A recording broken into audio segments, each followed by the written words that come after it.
Hello दोस्त, आप कैसे हैं। मैं उम्मीद करता हूं कि आप अच्छे होंगे। आज फिर मैं एक नए वीडियो के साथ आपके सामने उपस्थित हुआ हूं कोटेशन के साथ। तो इस कोटेशन में आपको पढ़ना है, इस कोटेशन को पढ़ना है और पढ़ के इसके भाव को निकालना है। आखिर में ये कोटेशन आपको क्या संदेश दे रहा है, ये कोटेशन आपको क्या संदेश दे रहा है। और जैसा कि मैंने आपको बताया कि मेरे जितने भी कोटेशन हैं वो मेरे अनुभवों से जुड़े हुए हैं। बार बार मैं हर कोटेशन में आपको बोलता हूँ कि हर कोटेशन जो मैं दिया वो मेरे अनुभवों से जुड़े हुए हैं और ये अनुभव शिक्षा और सामाजिक जीवन से प्रेरित होकर मैं आपके सामने प्रस्तुत कर रहा हूँ। जो इसके भाव में बता रहा हूँ, इसमें जो कमियाँ होगा उस पर आप जरूर कमेंट करिएगा और अच्छा लगेगा तो लाइक करिएगा और अच्छा न लगे तो डिसलाइक करिएगा, लेकिन लॉजिकल के साथ आप इस चीज़ को करिएगा। ओके, फिर आइए हम इस चीज़ को देखते हैं, इस कोटेशन को पढ़ते हैं और इसका भाव निकालने का प्रयास करते हैं। तो पढ़ते हैं, चलिए देखते हैं इस चीज़ को।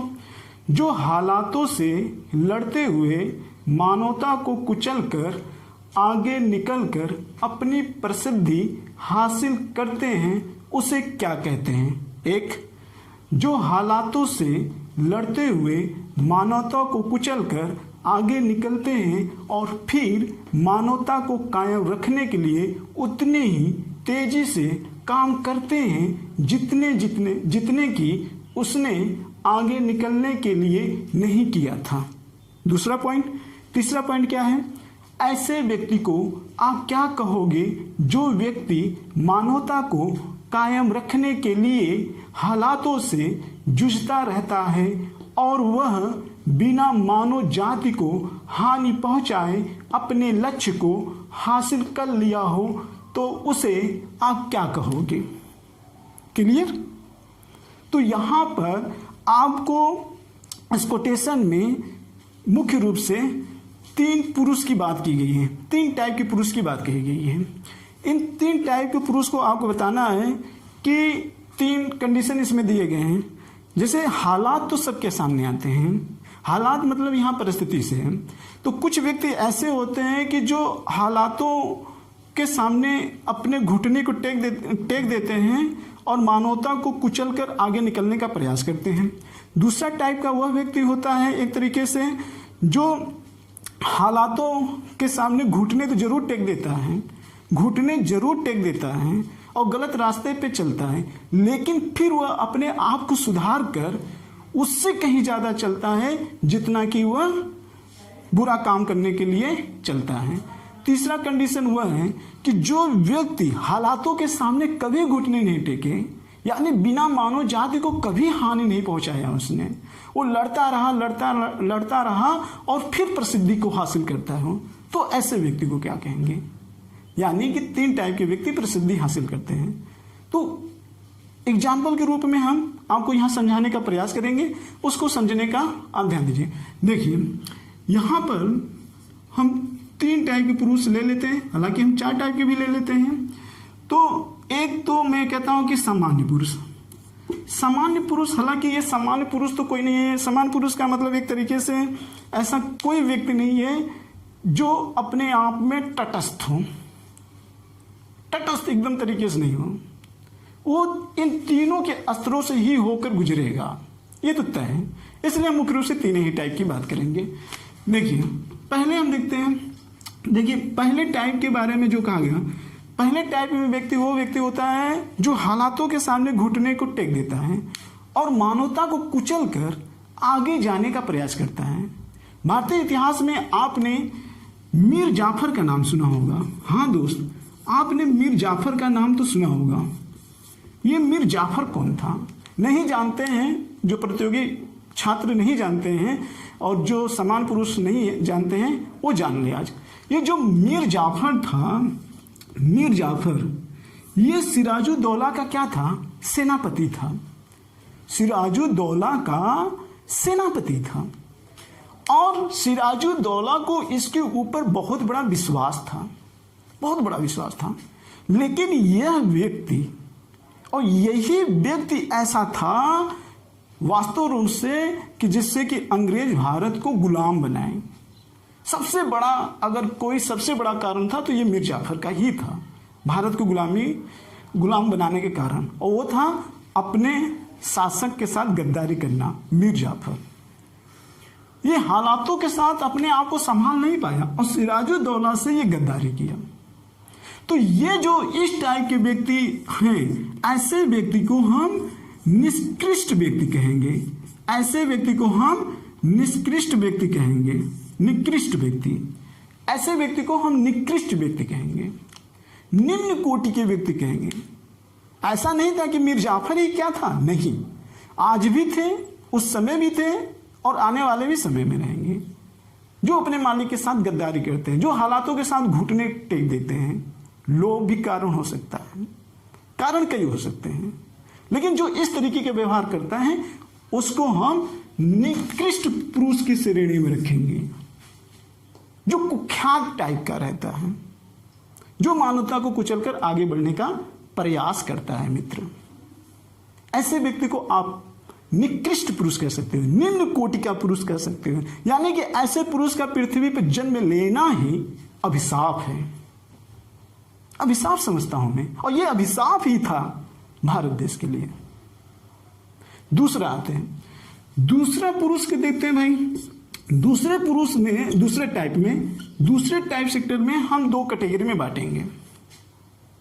यानी कि दूसरे टाइप में, यानी कि जो ऐसे व्यक्ति जो हालातों के सामना तो नहीं कर पाते हैं, यानी कि हालातों का, उनके जब हालात उनके सामने आते हैं तो कभी कभी उनके सामने एक ऐसी कंडीशन आती है कि उनको ये लगता है कि हम मानवता कुचल के ही आगे बढ़ें, ये समाज धोखेबाज है, यानी वो समाज के सामना नहीं कर पाता है, तो वो गलत रास्ते पे चलना प्रारंभ कर देता है अपनी आवश्यकताओं को पूर्ति करने के लिए। लेकिन वो जब संभलता है तो वो अपने आप को अच्छा बनाने का प्रयास करता है। तो ऐसे व्यक्ति को क्या कहेंगे? जो व्यक्ति अपनी आवश्यकताओं पूर्ति करने के लिए एक बार मानवता को कुचल कर आगे बढ़ता है, लेकिन फिर वापस आता है और समाज को बहुत तेजी से संगठित करने का प्रयास करता था, जितना कि वो अपने आवश्यकताओं को पूर्ति करने के लिए मानवता को नहीं कुचला था, मानवता को नहीं कुचला था। वो पश्चाताप करके समाज को उतनी तेजी से ऑर्गेनाइजेशन करने के लिए बड़ी तेजी से काम करता था, जितना वो कभी अपने खुद के लिए नहीं किया था, मानवता को कुचलने के लिए। तो ऐसे आपको भारतीय इतिहास में दो टाइप के पुरुष देखने को मिल जाएंगे। एक अंगुलीमाल डाकू का नाम तो आपने सुना होगा। अंगुलीमाल डाकू अपने समय का सबसे बड़ा डाकू था, एक तरह से कह सकते हैं उस समय वो भारत का सबसे बड़ा अपराधी था।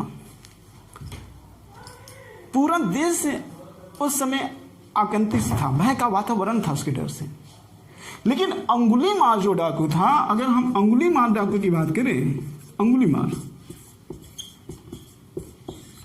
डाकू जो अपनी आवश्यकताओं की पूर्ति करने के लिए लोगों का सामान लूटता था और लोगों की अंगुली काट कर उसकी माला बनाकर पहनता था, और अंगुली इसलिए वो काटता था ताकि लोग उससे खौफ खाएं, भयभीत रहे वो। लेकिन महात्मा बुद्ध के प्रभाव से यही अंगुलीमाल डाकू एक दिन बहुत बड़ा सन्यासी बनता है, सन्यासी बनता है, वो सन्यासी बनता है। तो ऐसे व्यक्ति को हम निकृष्ट व्यक्ति तो नहीं कह सकते। क्यों? क्योंकि इन्होंने अपनी आवश्यकताओं को पूर्ति करने के लिए उतना तेजी से काम नहीं किया जितना कि ये सन्यासी बनकर करना प्रारंभ किया। तो ऐसे दूसरे स्टेप में हम जिस पुरुष को कहेंगे उसको हम विशेष पुरुष की श्रेणी में रखेंगे। हाँ जी, विशेष पुरुष की श्रेणी में रखेंगे। और वहीं पर आपने डाकू रत्नाकर का भी नाम सुना होगा, जो आगे चलकर वाल्मीकि के नाम से प्रसिद्ध हुए, वाल्मीकि के नाम से प्रसिद्ध हुए। डाकू रत्नाकर का नाम सुना होगा आपने। वो भी मानवता को कुचल, अपनी आवश्यकताओं को पूर्ति करने के लिए उन्होंने भी मानवता को कुचला था। लेकिन उनके जीवन में एक ऐसी क्रांति उत्पन्न हुई कि वो बहुत बड़े सन्यासी बन गए, बहुत बड़े सन्यासी बन गए, जो मानवता को कुचले थे लेकिन फिर अपने आप को बैलेंस करते हुए तेजी से काम किया समाज के लिए, समाज में प्रेम को जगाने के लिए, और जिनके द्वारा महाग्रंथ रामायण रचित की गई, जिसकी प्रेरणा आज पूरा विश्व ले रहा है, जिससे उस ग्रंथ से पूरा विश्व प्रेरित हो रहा है, वाल्मीकि के द्वारा रचित की गई। तो इस दूसरे टाइप के पुरुष में भी हम कह सकते हैं कि ये जो थे ये महापुरुष बने, यानी दूसरे कंडीशन में भी महापुरुष का जन्म हो सकता है, विशेष पुरुष का जन्म तो होता ही है। वाल्मीकि का नाम आपने सुन लिया। तीसरे टाइप का वो पुरुष जो कभी भी एक तरीके से अपनी आवश्यकताओं को पूर्ति करने के लिए कभी मानवता जाति को हानि नहीं पहुंचाया, जिंदगी में वो भौतिक संसाधनों का ध्रुवीकरण किया हो या न किया हो, उसने जिंदगी का भोग लिया हो कि न लिया। भोग का मतलब क्या? भोग का मतलब आर्थिक संसाधनों का भोग, वस्तुओं का भोग, वो किया हो चाहे ना किया हो, लेकिन उसने कभी मानवता को कुचलकर आगे बढ़ने के लिए, अपनी आवश्यकताओं को पूर्ति करने के लिए आगे नहीं बढ़ा और जिंदगी भर लड़ता रहा, और लड़ते लड़ते एक दिन वो बहुत बड़ा महात्मा बनता है। तो ऐसे व्यक्ति जो आगे निकल जाएं, जो बिना मानवता को हानि पहुंचाए आगे निकल जाएं, तो ऐसे व्यक्ति को तीसरे टाइप में हम महात्मा कहेंगे। महात्मा एक तरीके से ये भी महापुरुष। करंट में एग्जांपल आप देख सकते हो, महात्मा गांधी को आप देख सकते हो। महात्मा गांधी का नाम महात्मा क्यों पड़ा? कहीं न कहीं इनके पास तो बहुत प्रसिद्धि हासिल हुई, लेकिन भौतिक संसाधनों से इनका बहुत ज्यादा लोभ नहीं था, और इन्होंने बहुत, इनके ऊपर दबाव भी था, इनकी बहुत बेइज्जतियां हुई। साउथ अफ्रीका में इनको बेइज्जत किया गया, इंडिया में भी लोगों ने बेइज्जत किया, अपने लोगों ने भी इनको बेइज्जत किया। लेकिन जो अपने लोगों ने बेइज्जत किया, इनके द्वारा निर्णय जो इन्होंने लिया, उसके अकॉर्डिंग इनको जो इन्होंने बेइज्जत किया था, बाद में इनके निर्णयों को उन्होंने सही ठहराया। लेकिन जब इनको बेइज्जत किया जा रहा था, जब इनके ऊपर व्यंग्य कसे जा रहे थे, तब ये तनिक भी विचलित नहीं हुए। ये अपने सिद्धांतों पर चलते रहे। वो सिद्धांत जिसको इन्होंने पढ़ा था, जिसको इन्होंने महसूस किया था, उसी को इन्होंने जीने का प्रयास किया, और बिना मानव जाति को हानि पहुंचाए। तो इस प्रकार के पुरुष को हम महापुरुष कहते हैं। तो मुझे लगता है कि आपके जो लिखे गए हैं इसमें बातें हालातों के संदर्भ में मानवता को लेकर पुरुषों की कैटेगरी, वो आप समझ गए होंगे। आप समझ गए होंगे। अगर आपको इस पर कोई विचार देना हो तो बेशक आप विचार दीजिएगा, कमेंट करके दीजिएगा, मैं उस विचार का स्वागत करूंगा। तो दोस्तों, इसी के साथ हम इस वीडियो का समापन कर रहे हैं। फिर नेक्स्ट टाइम हम एक नए वीडियो के साथ आपके सामने उपस्थित होंगे। तो इसी के साथ जय भारत, जय हिंद,